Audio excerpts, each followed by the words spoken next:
We are back.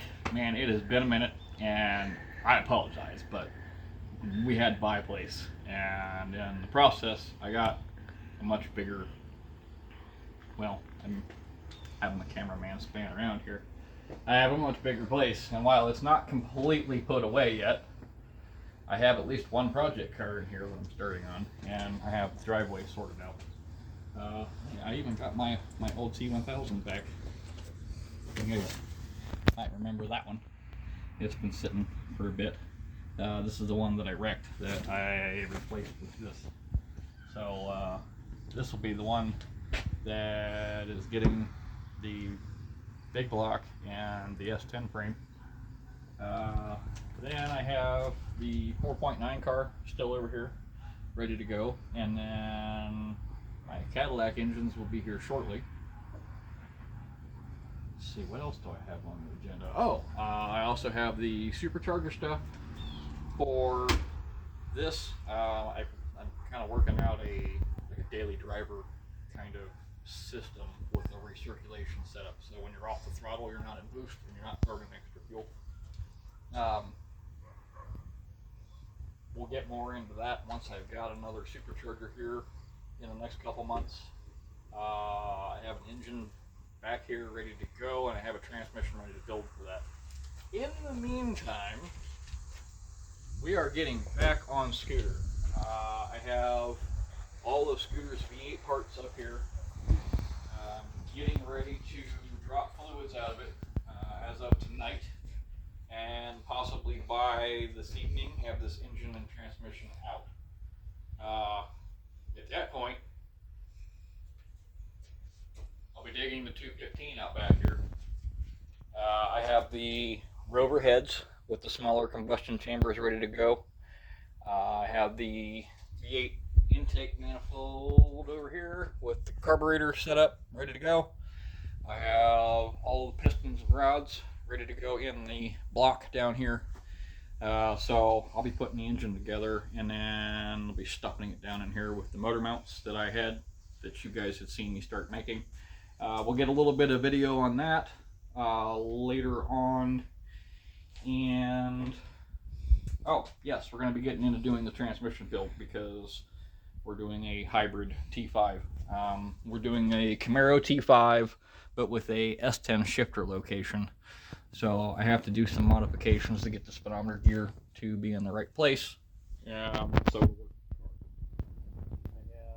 also the S10 rear end you guys have seen in a previous video of mine that will be coming back over. We're going to be doing more of a traditional torque arm that I do for these cars, because this car does not have the dual exhaust that the Cheddar Express has. So we don't have to deal with the extra pipe.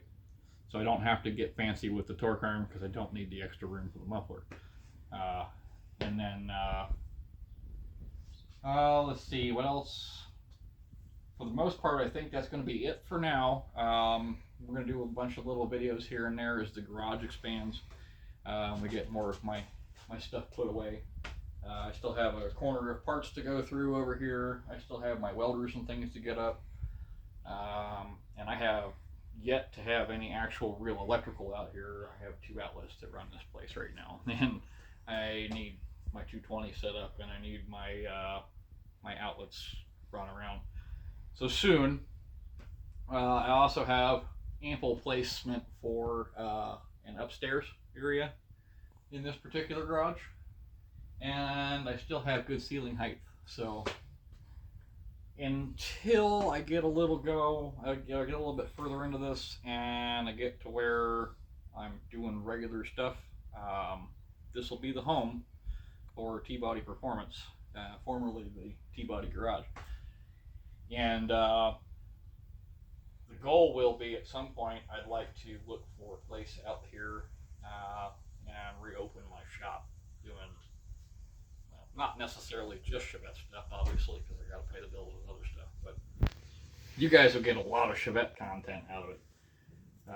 But I think for the next couple years we're set here. I've got this project, I've got 3 of my own coming up, and then I have possibility of, I think, 3 others on a waiting list, as well as the race car. So I'm booked up for a couple years worth of content for you, and plenty of time and things for me to do to keep myself busy. I also have experimental stuff like this particular intake right here. This fast 4-barrel system obviously is far too large for Chevette. However, I did discover I can get smaller injectors for this, and I may try it anyway. Originally, this was set up for a supercharger, the M90 supercharger off of a Ford Super Coupe. But I got the angle wrong, and it worked out perfect for a carburetor pad rather than a supercharger pad. So I threw that on as a joke, and I may still try it now that I've got my TIG here. But at any rate, the main focus today is definitely going to be this. I finally got it in the garage. Like I said, we're getting ready to get the fluids out of it. I'd like to have the drivetrain out of it probably later this evening. I have to go finish up a Fiat real quick, but when I get home, Scooter's going up on jack stands, and then I'm going to start the process. So over the next few videos, you're definitely going to see a bunch of stuff getting done on this. I'd like to have it done before the leaves start turning their colors. So hopefully in a few weeks we'll have an engine running, but I got to get in there, and I got to build the headers. I've got the headers on the wall over there, but they don't fit the car because they're headers for, well, I don't know exactly what they're for, but they're for the Buick 215. I'm using them for the flanges and some of the header tubing, but for the most part I'm going to have to build them custom for this car. And then you guys are going to see the stereo install that I've been promising to show you guys on this. And one other thing, I want to wish Stephanie a happy birthday. It is her birthday today, and I figured what better way to kick her birthday off than to kick her project back in here. So here we are, T-Body Performance, our permanent location, and I'm happy to have the space to now bring you guys all this cool content. So in the meantime, I'm going to getting things that I need to get done here in the next couple hours, and then get back on this, and we'll start filming for the next one. In the meantime, you guys keep the shiny side up.